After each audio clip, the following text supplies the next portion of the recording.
All right, welcome to today's episode of Tomorrow's Leader, where we dive deep on all things leader related to leading yourself and leading others. I am John Laurito, your host, always have been, always will be. So I wanted to talk today about the concept of promoting people. This is such a big topic. I just led a mastermind group. We were talking about the concept of when to promote somebody, how you promote them. Do you promote people internally versus getting external candidates, and what's the value and the drawback and all that kind of stuff. So I figured I'd bring some of this to today's episode. Here are a couple thoughts on promoting people, some do's, some don'ts, some things that I have learned in the past that have either been mistakes or things that I have done well. So I'm going to share some of that with you in an effort to help you do it better and even bigger than I ever did. So here's a couple of thoughts when it comes to promoting people. One is one of the best things you can do for your organization and for someone's career is to promote them. Give them an opportunity to have a larger impact within your organization. And you've heard me talk about the most important things with A players in your organization. They need three things, and you can repeat them.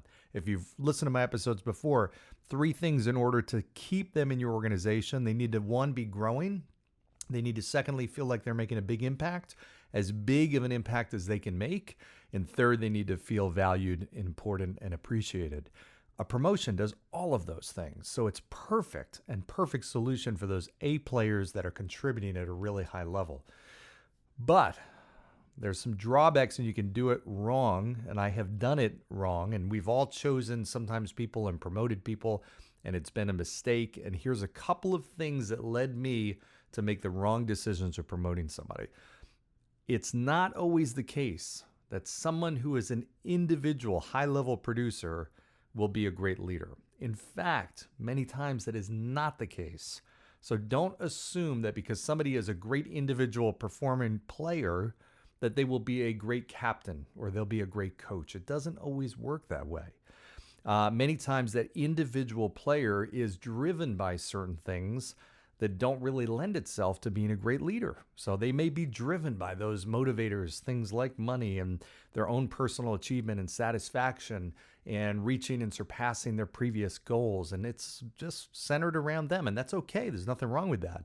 But as a leader, we know that dynamic, that personality, that style does not work. As a leader, you have to be focused on other people. You've got to be focused on the team.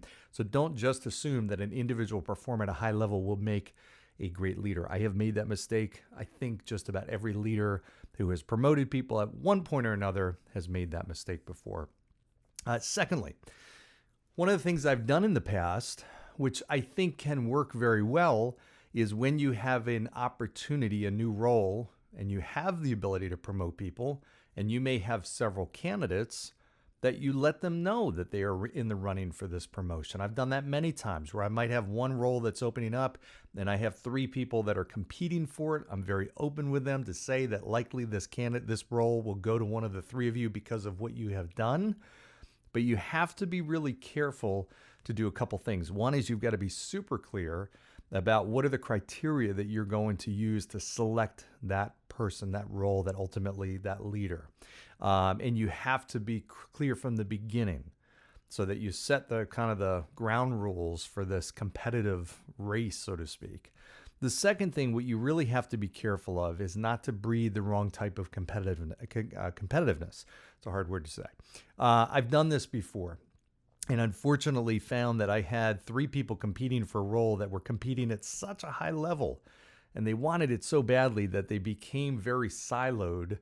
And it was really not a good type of competitiveness. They were working just for their own benefit and not working to help each other. In fact, in some cases, working to not help each other. And that ultimately became very destructive. So in retrospect, what I said to myself is if I were going to do that again from the onset, I would state that one of the most important criteria that I'm looking for is teamwork and collaboration. So I am going to be making this decision on promoting somebody based on how well you work with other members of the team, including the people that you are competing against, so to speak, for this position. That's one of the criteria. So if I see you doing things that don't contribute to other people becoming better and you're not collaborating, you're not working as a team, you won't be a candidate for this role. I think that's really important.